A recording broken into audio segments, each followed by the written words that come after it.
Sesungguhnya saya mengetahui dan telah mendapatkan kabar bahwa upaya untuk melakukan politisasi dan menjadikan saya sebagai objek di dalam berbagai putusan Mahkamah Konstitusi dan putusan Mahkamah Konstitusi terakhir maupun tentang rencana pembentukan Majelis Kehormatan MK telah saya dengar sebelum Mahkamah Konstitusi MK terbentuk.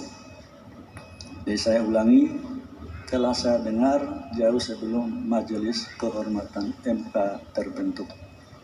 2. Namun, meski saya sudah mendengar ada skenario yang berupaya untuk membunuh karakter saya, tetapi saya tetap berbaik sangka, berhusnudzon, karena memang sudah seharusnya begitulah cara dan karakter seorang Muslim berpikir. 3. Saya berkeyakinan tidak ada selembar daun pun yang jatuh di muka bumi ini tanpa kehendaknya, dan sebaik-baik skenario manusia tentu jauh lebih baik skenario Allah Subhanahu wa Ta'ala, Tuhan yang Maha Kuasa. 4. Sejak awal saya sudah mengatakan bahwa jabatan itu adalah milik Allah Subhanahu wa Ta'ala, Tuhan yang Maha Kuasa. Sehingga pemberhentian saya sebagai Ketua Mahkamah Konstitusi tidak sedikit pun membebani diri saya. Saya yakin dan percaya bahwa di balik semua ini, insya Allah ada hikmah besar yang akan menjadi karunia bagi saya dan keluarga besar saya, sahabat dan handai taulan, dan khusus bagi Mahkamah Konstitusi dan nusa dan bangsa. 5. Namun demikian, wajib bagi saya untuk meluruskan beberapa hal agar publik memahami tentang apa sesungguhnya yang terjadi. 6.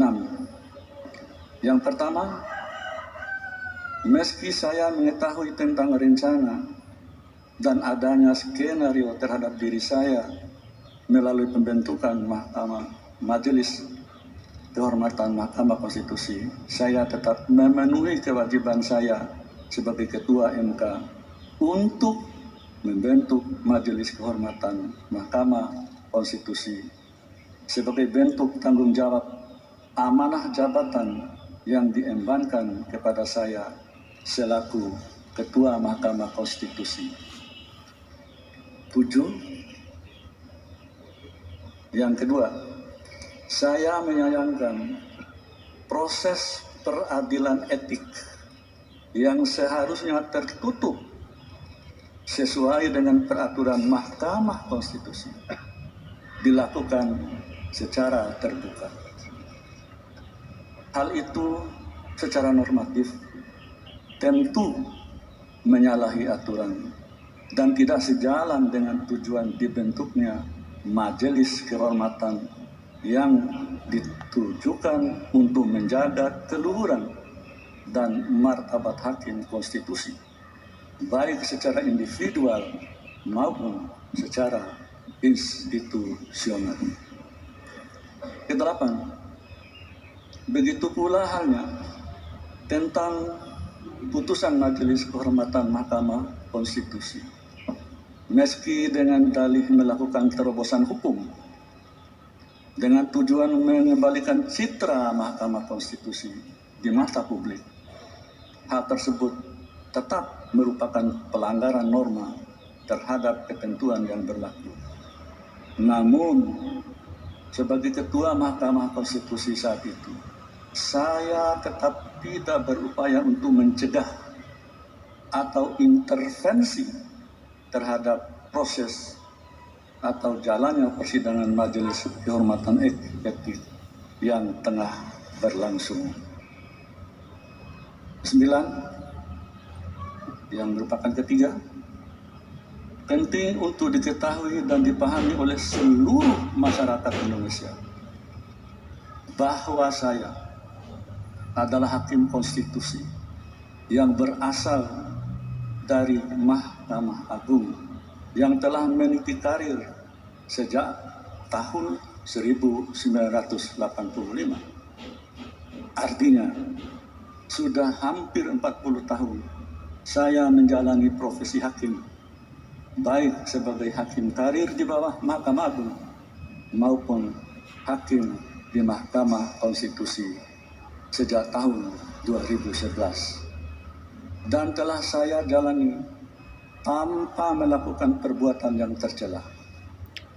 Saya tidak pernah berurusan dengan komisi yudisial atau badan pengawas Mahkamah Agung. Juga tidak pernah melanggar etik sebagai hakim konstitusi sejak diberi amanah pada tahun 2011. Ke-10 yang merupakan bagian keempat. Saya menyadari dengan sepenuh hati ketika menangani perkara pengujian undang-undang pemilu, khususnya terkait dengan batas usia capres dan cawapres, perkara tersebut sangat kuat nuansa politiknya. Namun, sebagai hakim konstitusi yang berasal dari hakim karir, saya tetap patuh terhadap asas dan ketentuan hukum yang berlaku. Sedari awal, sejak menjadi hakim dan hakim konstitusi, saya mengatakan bahwa jika seorang hakim memutus tidak berdasarkan suara hati nuraninya, maka sesungguhnya dia sedang menghukum dirinya sendiri. Dan pengadilan tertinggi sesungguhnya adalah pengadilan hati nurani. Oleh karena itu, saya tidak pernah takut dengan tekanan dalam bentuk apapun dan oleh siapapun dalam memutus sebuah perkara sesuai dengan keyakinan saya sebagai hakim yang akan saya pertanggungjawabkan kepada Allah Subhanahu wa Ta'ala, Tuhan yang Maha Kuasa. 11. Fitnah yang dialamatkan pada saya terkait penanganan perkara nomor 90 /PUU /21/2023 adalah fitnah yang amat keji dan sama sekali tidak berdasarkan atas hukum dan fakta.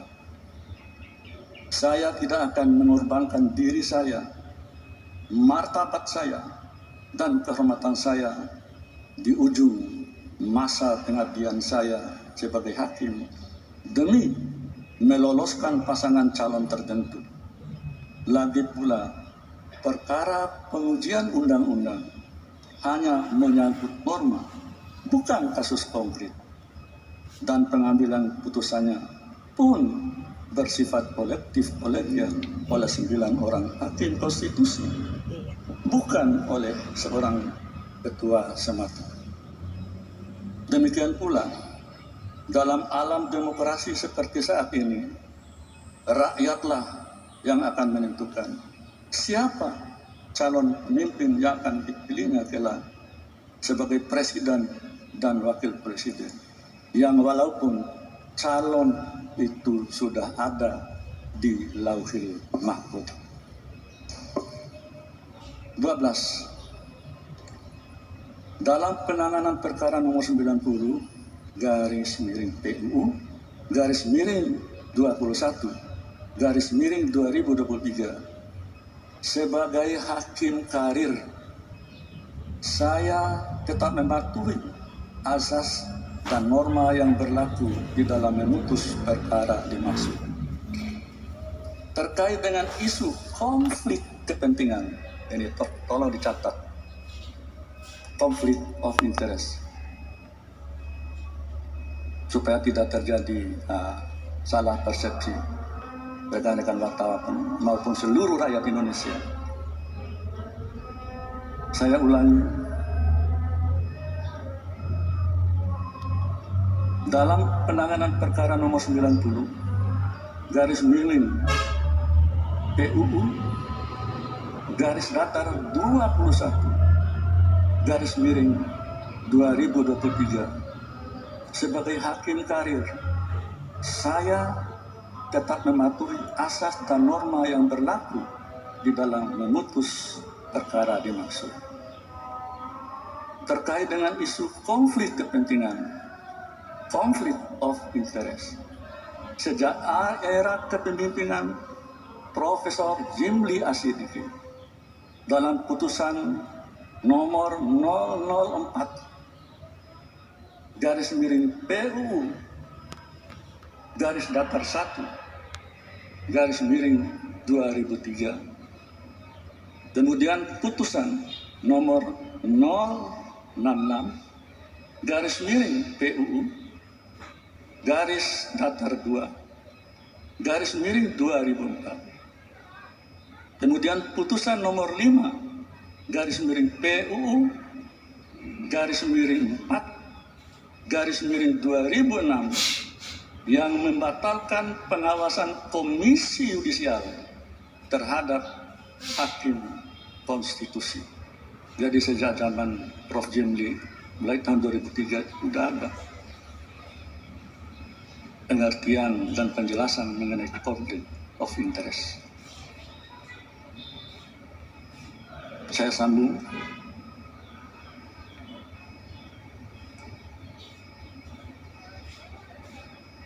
Putusan nomor 48 garis miring PUU garis miring 9 garis miring 2011, kemudian putusan nomor 49 garis miring PUU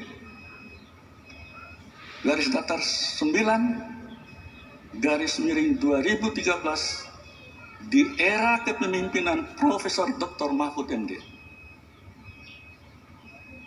Kemudian putusan nomor 97 garis miring PUU garis datar 11 garis miring 2013.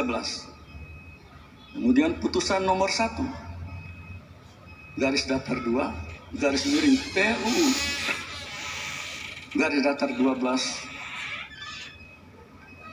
garis miring 2014 yang membatalkan Perpu Mahkamah Konstitusi di era kepemimpinan Bapak Hamdan Zulfa.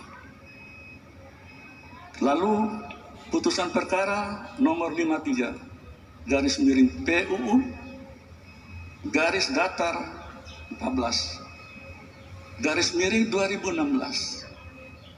Kemudian putusan nomor 53 garis miring PUU garis datar 14 garis miring 2016 di era kepemimpinan Profesor Dr. Arif Hidayat. Selanjutnya putusan perkara nomor 96 garis miring PUU garis datar 18 garis miring 2020. Dalam putusan tersebut, maksudnya putusan 96 tahun 2020 itu, terhadap pengujian pasal 87A, karena norma tersebut menyangkut jabatan ketua dan wakil ketua, dan ketika itu saya adalah ketua MK dan wakilnya adalah Profesor Dr. Aswanto. Meskipun menyangkut diri saya tidak mempertahankan jabatan saya. Namun saya tetap melakukan dissenting opinion. termasuk kepentingan langsung Profesor Dr. Saldi Isra dalam pasal 87B terkait dengan usia yang belum memenuhi syarat. Jadi adik-adik, rekan-rekan wartawan bisa melihat rangkaian cerita makna konflik kepentingan. Ternyata mulai dari tahun 2003 di era kepemimpinan Pak Jimli Asyidik sudah, dan itu ada beberapa putusan. Baik, saya sambung. 13. Dengan berbagai jurisprudensi di atas yang pada intinya menjelaskan bahwa perkara pengujian undang-undang di Mahkamah Konstitusi adalah penanganan perkara yang bersifat umum, bukan penanganan perkara yang bersifat pribadi atau individual yang bersifat private. Maka berdasarkan jurisprudensi di atas dan norma hukum yang berlaku, pertanyaannya adalah, apakah sebagai hakim konstitusi dan ketua Mahkamah Konstitusi saya harus mengingkari putusan-putusan terdahulu? Saya ulangi biar jelas. Apakah sebagai hakim konstitusi dan ketua Mahkamah Konstitusi saya harus mengingkari putusan-putusan terdahulu karena disebabkan adanya tekanan publik atau pihak tertentu atas kepentingan tertentu pula? Atau saya harus mundur dari penanganan perkara 96/PU/18/2020 demi menyelamatkan diri sendiri?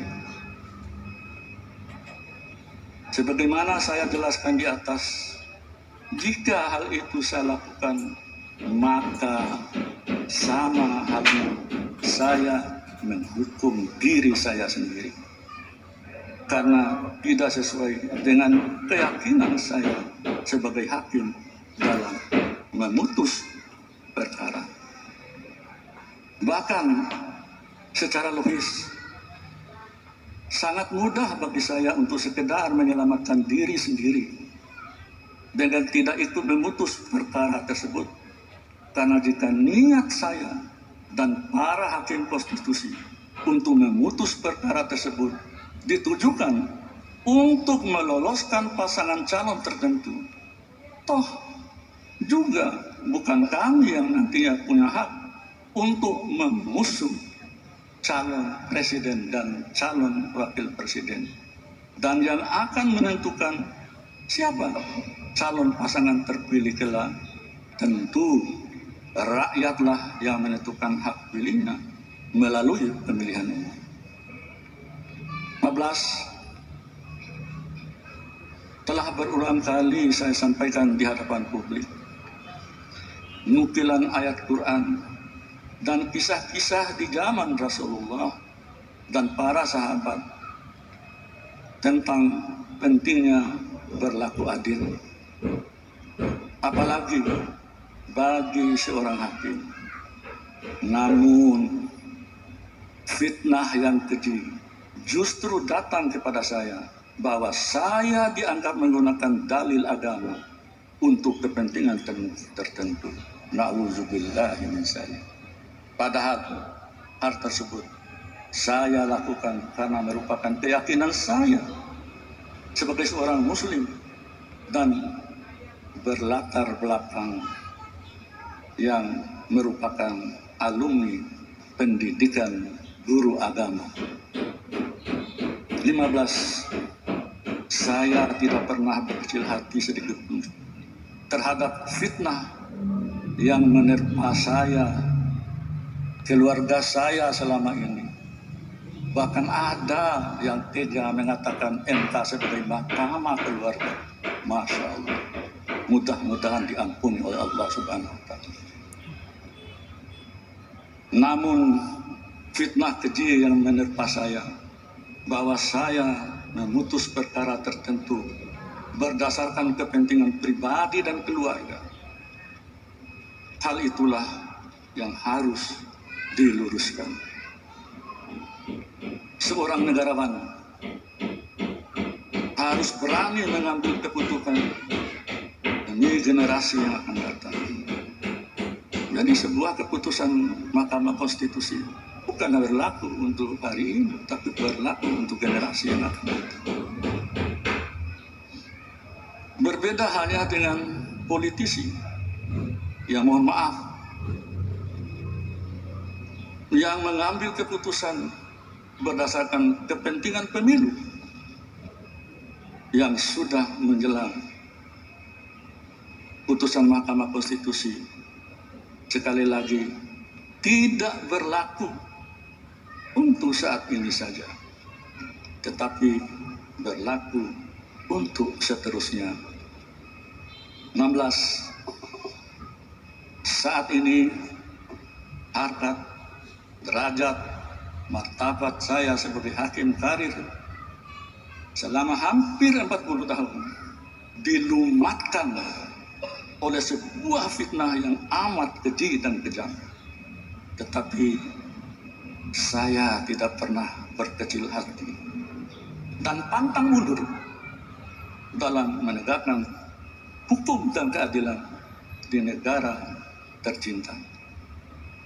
Saya tetap yakin bahwa sebaik-baik skenario manusia siapapun